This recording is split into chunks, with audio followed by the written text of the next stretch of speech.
আমরা কক্সবাজার চলে আসছি। কক্সবাজারের অবস্থান আপনাদেরকে দেখাচ্ছি। আসলে কোন জায়গায় কীরকম দেখেন, প্রচুর হই হল্লা চলছে। তো এই টাইমটা হচ্ছে কক্সবাজার ঘোরার মতো একটা সময়। এই সময়ে পর্যাপ্ত পরিমাণ আড্ডা চলছে। দেখেন আসলে সবাই অনেকে ফ্যামিলি নিয়ে আসছে, ঘোরফের করতেছে, আড্ডা দিতেছে।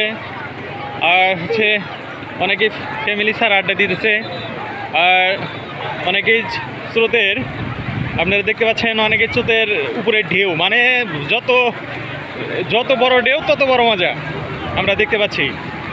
আর তারপরে আপনাদেরকে জানাচ্ছি যে কক্সবাজারে যদি ঘুরতে আসেন কখনো, আসলে জানুয়ারি এই টাইমে ঘুরতে আসলে বেশি মজা পাওয়া যাবে।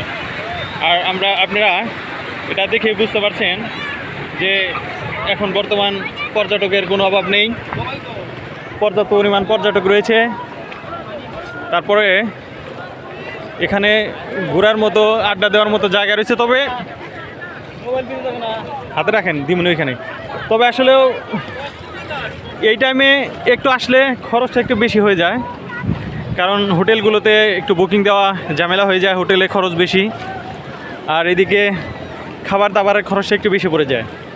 কিন্তু তারপরে আসলেও ওইদিকে তাকালে তো হবে না, আসলেও মজাটা বুঝতে হবে। এই টাইমে সাগরে পর্যাপ্ত পরিমাণ ঢেউ থাকে।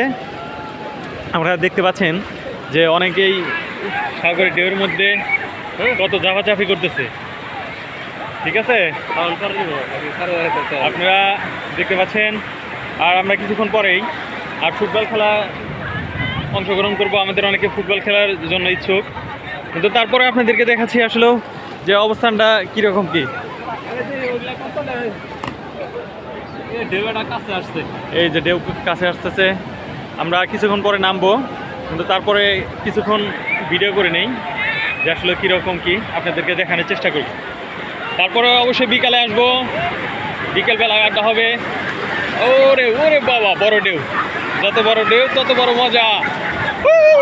ভিজে গেছি রে ভাই, ভিজে গেছি।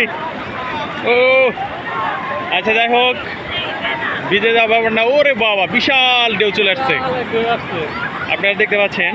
আর তো সবচেয়ে মজা হচ্ছে ঢেউয়ের মধ্যে যদি আমরা কখনো যাই তাহলে অনেক মজা। ঠিক আছে, যারা এখন আসতে পারেন না হয়তো আপনারা আসলে দেখতে পারবেন।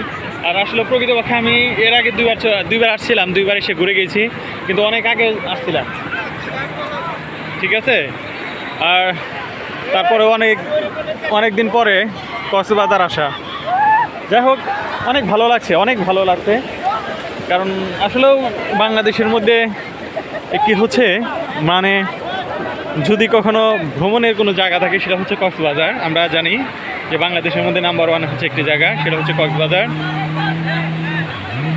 আর এদিকের মানুষ, আর এদিকেই আসলেও মানুষগুলা সবচেয়ে বেশি আড্ডা দেয়।